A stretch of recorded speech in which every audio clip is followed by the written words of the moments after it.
Hi, gang. Bob Boving here with The Mystery Project and our series, Peggy Delaney, by James W. Nichol. Tonight, Peggy finds herself caught up in a murder investigation because it looks like her friend Bernie is somehow involved. There's been a communication breakdown somewhere along this line. Romeo Loves Juliet, Episode 8 of Peggy Delaney, starring Kyra Harper. Hello there. You've reached Peggy Delaney, Toronto Tribune. If you have something confidential you want to pass on, just leave your name and number. The walls have ears. I'll get back to you. If you're calling to give me fulsome, unqualified praise for my columns, please feel free.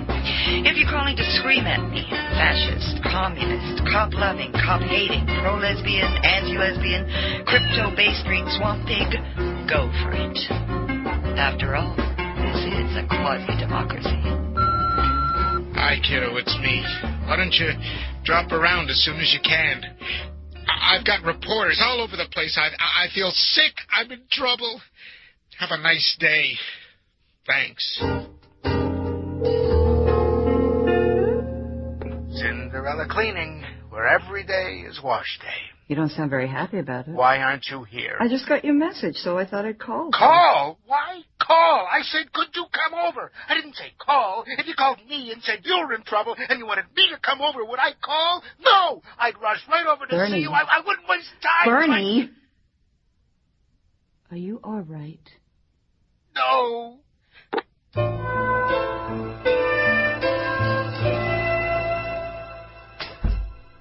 Hi. Hi. What are you doing? My books.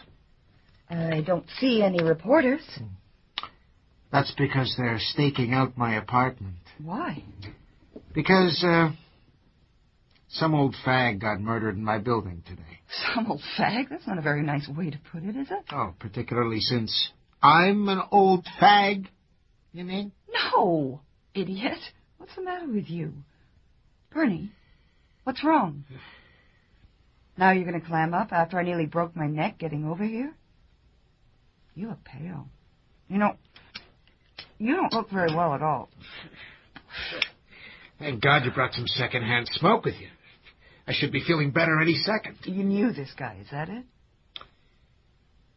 Okay. Why are you in trouble? I didn't know him. I knew him to see him. He's lived in the building forever. Thomas Eckert, retired civil servant or something, in his 60s. Mm-hmm. He was a member of our tenants association for a month or two. But he was useless. He was only there to see if there was someone he could pick up. And he was murdered. And? There's a lot of these murders in the high-rises around here, you know. Mm-hmm. Some poor, old, lonely schmuck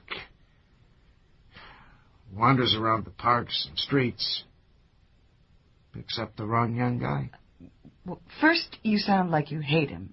Now you sound sympathetic. God help me. I don't want to end up like that, that's all. But that's not you. You won't. The kid they've arrested for the murder, he lives at my place. Oh. Yeah. He couldn't have done it. There's no way that he'd ever hurt anybody. I didn't know you were living with him. I'm not living with him. I've given him a room. It was just temporary. You know, I'm always helping people out. Jesus, half my cleaners are in crisis, or they're going into crisis, or coming out of crisis. You know that. Yes, I know that. He's only 17 years old. I'm not like that. I'm not one of these creeps, you know. I'm not a dirty old man. I'm not an old fag. The cops have been talking to you, haven't they? Doing their number on you. Nothing I didn't expect. Mm-hmm. So, your young friend has been accused of murder, and reporters are around the building. My apartment is sealed off. They're going to search it tonight. And this kid? Oh, what's his name, by the way? Simon. Simon DeVries. And, 17. he was panhandling. He was cold. I said, come on, I'll buy you a hot meal. He just got off the bus, literally, a few weeks before, from some town.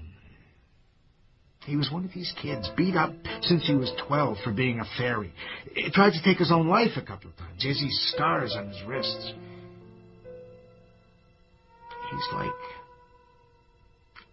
a flame, real brave, and real close to going out. It kind of broke my heart, and so I gave him a place to stay.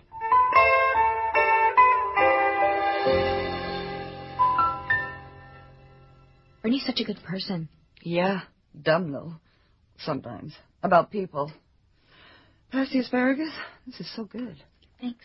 When we were living together in Vancouver, before I met your dad, Bernie used to fall in love with some new guy about every 2 weeks.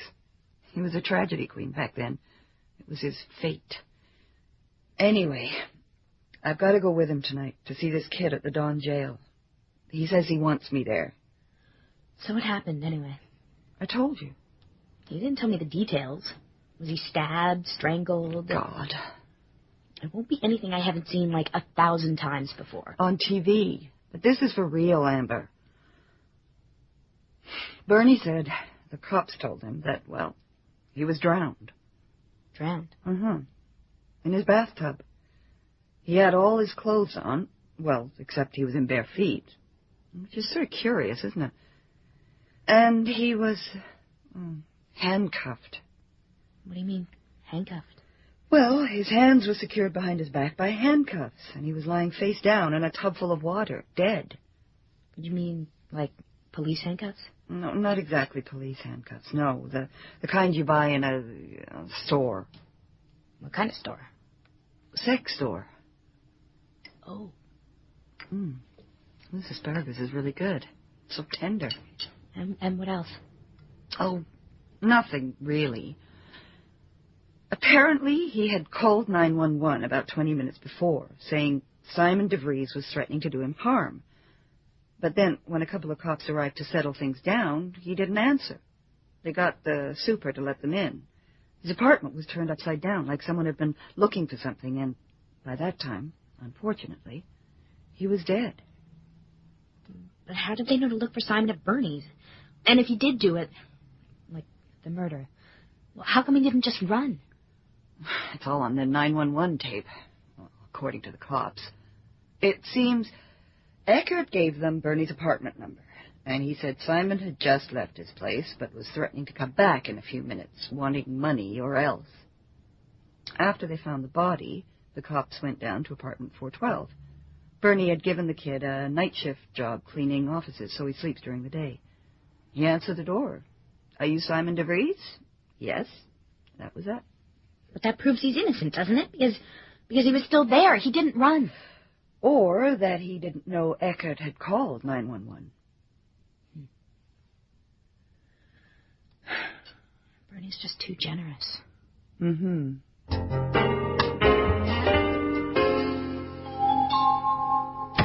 Okay, we've only got him for a couple of minutes. Hi, Simon. Hi, Bernie. This is my friend, Peggy. Hi. Hi. And this is our lawyer, Simon's and mine. J.J. Mars, Peggy Delaney. Hello. The newspaper columnist? Is that a good idea? No offense, of course. None taken. She's not here like that. She's here because... to help. Strictly off the record. I'm here strictly as a civilian. A best buddy. Don't worry. Right. Can you smoke in here?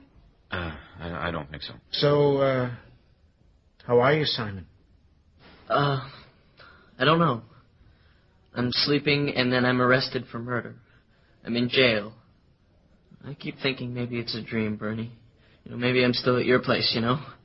Maybe the alarm's gonna go off. Yeah. Me too. It'll be okay. You haven't done anything, and I've got you one of the best criminal lawyers in town. I like to think the very best. So, there you are. Oh, don't cry, Simon. I'm not. Simon, Bernie says you didn't know this Thomas Eckhart. Well, I didn't. I don't know who they're talking about. I just come and go with Bernie. I haven't met anyone. Then, when he called 911, how did he know who you were? And where you lived? I don't know. You're asking questions like he's guilty or something. No, I'm not. It's just... I didn't ask you here to ask questions anyway. This isn't going to work. Okay. Well, shut up. Don't fight over me. I'm sorry. I'm not worth it.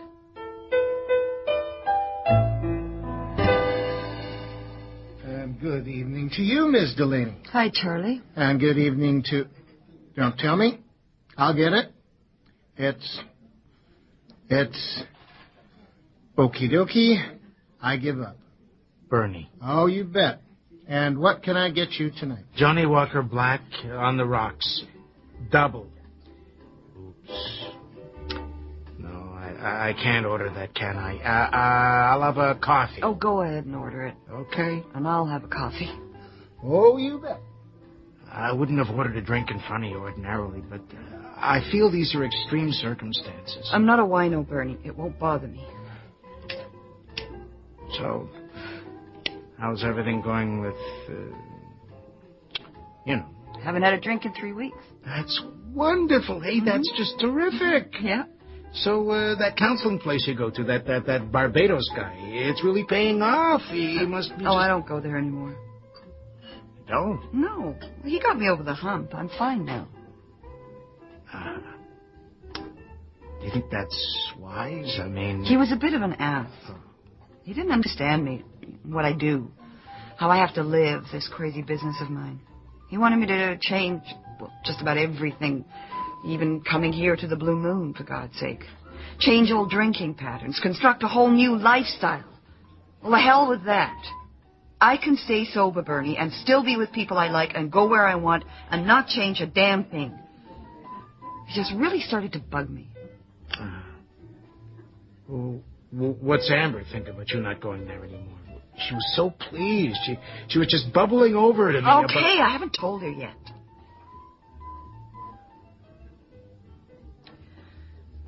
The subject of this evening is you. You and this kid, not me. You're just trying to change the subject. Am I? So, what do you think of him? He's really sweet. And really scared. Yeah. You could tell he could never do anything like that. Not in a million years. Where are you staying tonight, if the cops still have your apartment sealed off? Want to stay at my place? I'm going over to my mother's. Oh. Bernie. What? What do you do for sex? What do you do? Nothing much. Me neither. You used to run around all the time. So did you? We're sad, Bernie. We're old and we're sad. Or maybe we're just burned out. I prefer burned out. Do you love him? I can't love him. He's only 17 years old. I've just been really afraid. I don't want to be that kind of person. It's ludicrous. I'm 40 years old. I've been really scared of my feelings the last little while. I can tell. Can you? Oh, yeah.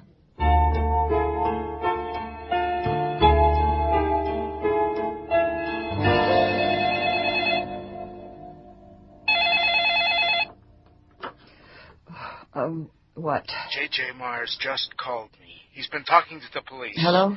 It's me. It's Bernie. It's after 9 o'clock. What's wrong with you? I'm awake, okay.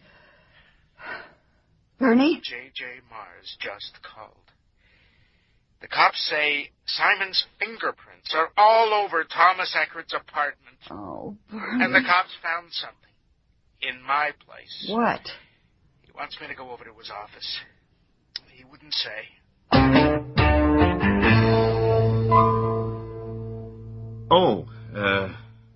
see you again. JJ? I'm just tagging along. Bernie doesn't feel so good about the fingerprints. Yes, well, sit down, people. Sit down. I think he lied to me. I think he did. Okay.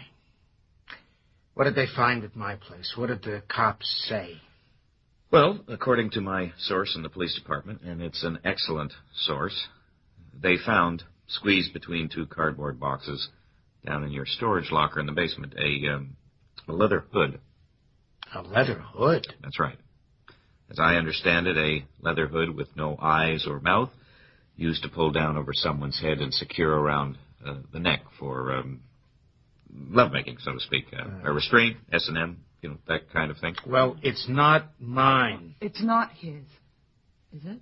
No. No. The police believe, given some of the other leather goods they found in Mr. Eckert's apartment, that it belonged to him, along with two other items stuffed inside this leather hood.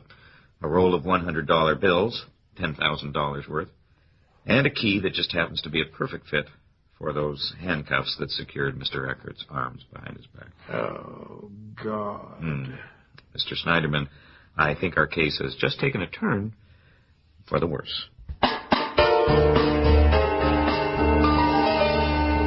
I couldn't help myself. What do you mean you couldn't help yourself? I needed money, Bernie. I was paying you. I gave you a job. I told you I wasn't a good person. I told you. He invited me up there one day, and he offered me money. So I just did what he wanted. I'm sorry. And things got so weird with him, He got so possessive or something. I was disgusted, too. With myself, with everything. It made me sick. So old. So, creepy, Bernie? Yeah. I told him I never wanted to see him again. To drop dead for all I cared. He'd call and call. I couldn't even sleep. I had to leave the phone off the hook. He'd come down to our floor and he'd knock on the door. But I never killed him, Bernie. I was asleep that morning. I never did. Oh, Simon. Believe me, Bernie. I'm trying to. Simon, when was the last time you were in his apartment to leave those fingerprints? About 4 days ago. Just to tell him to leave me alone, And now I'm supposed to believe you? Not if you don't want to, Bernie. Police found this photograph of you in his place. This is a copy. That is you, isn't it? Yes. He took lots of pictures. Gave them to me. I threw them all out. What's this other copy? Oh, it's just the back of the original photograph. There was an inscription. Let's see.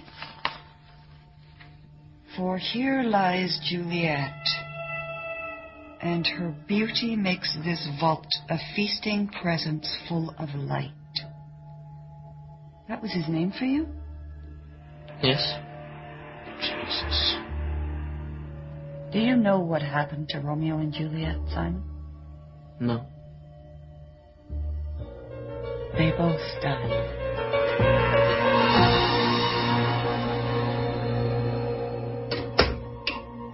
I don't know why you wanted to come down here. Just to see it. So, which one's your locker? Just down here. This one, see? Apartment 412. The keys to the padlock were hanging up in my kitchen. Simon knew? Well, it wouldn't be hard to figure out. But there's spaces between these boards. You wouldn't need a key. Someone could just reach in between these slats. Like this. Hide something, like that leather hood, the money, and the key. I can reach these cardboard boxes. Congratulations. But think about it, would you?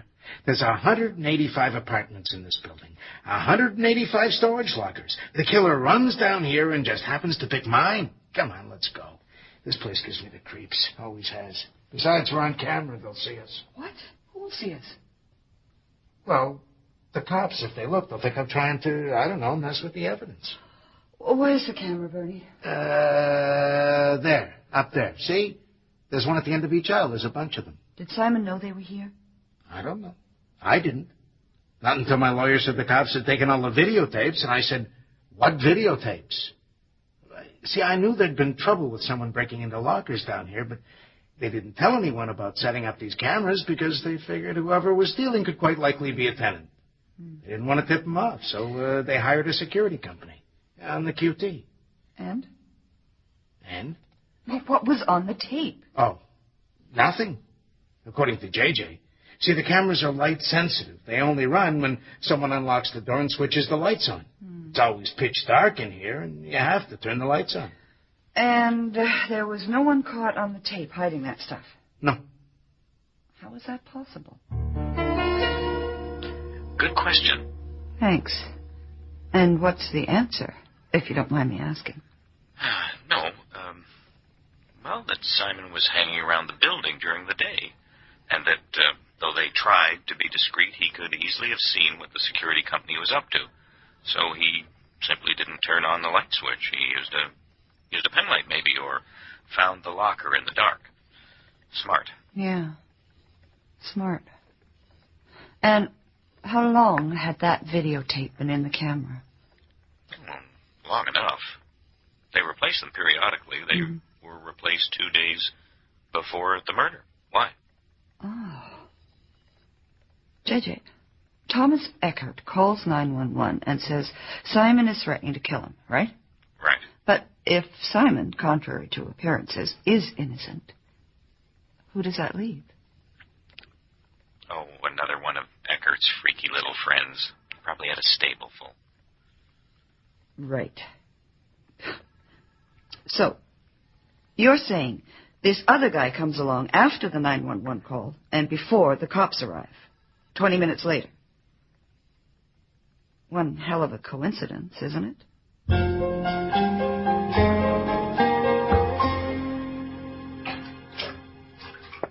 Hi. You want in? Well, it's been quite a while. Then come in. I don't mind. No, that's all right. You don't want to see what you'll look like 25 years from now? Not really. I'm only teasing. I'll get out. Okay. I've got a towel. Come here. I want to ask you something. What? Suppose I filled up the bathtub. You have? Right. And suppose I snapped handcuffs on one of my wrists. God. And then reached behind my back and snapped the other one on my other wrist. Possible, do you think? I guess so. Is that what you've been doing in here? And suppose I knelt down by the tub, then eased my body over the edge and slid in head first. What would happen? Could I get back out? Even if I wanted to? Do you suppose? Well, I don't know. I do. You can't. I tried. When the tub was empty. Held my hands behind my back. Felt like I was stuffed head first into a barrel almost. I couldn't get up. I had no leverage. All my weight was pressing down on my chest. My legs up, my face mashed against the end of the tub, and right down on the bottom. And it would take only a minute or so anyway. So, what would happen? Mom, this is weird. I know. You drown.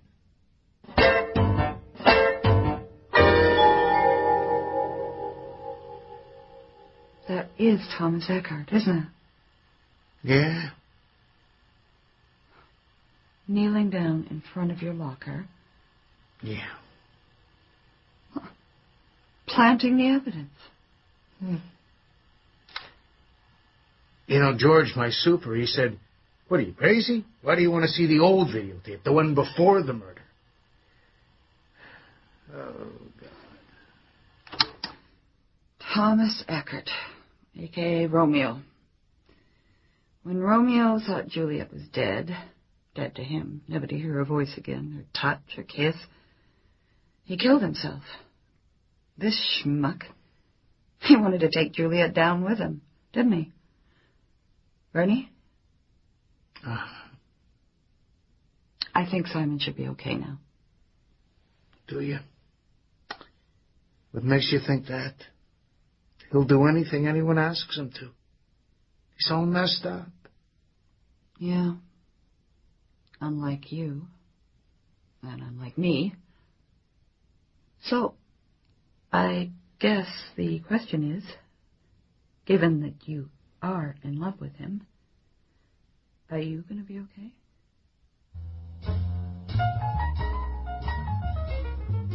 You have just heard Romeo Loves Juliet, the latest episode of Peggy Delaney by James W. Nichol. In the cast, you heard Kyra Harper as Peggy, Caterina Scorsone as Amber, John Stocker as Bernie, William Colgate as Charlie, Amos Crawley as Simon DeVries, and Martin Doyle as J.J. Mars. The music was composed and conducted by Milan Kimlicka. The recording engineer was Drago Grandich. Sound effects were by Matt Wilcott. The associate producer was Leanne McDonald. Our coordinating producer is Barry Morgan. The program was produced and directed in Toronto by Bill Howell, the executive producer of The Mystery Project. Cassettes of this Peggy Delaney series are now available at all bookstores in your neighborhood, as well as your local library. I'm Bob Boving, thanking you for listening and inviting your comments. See you next week.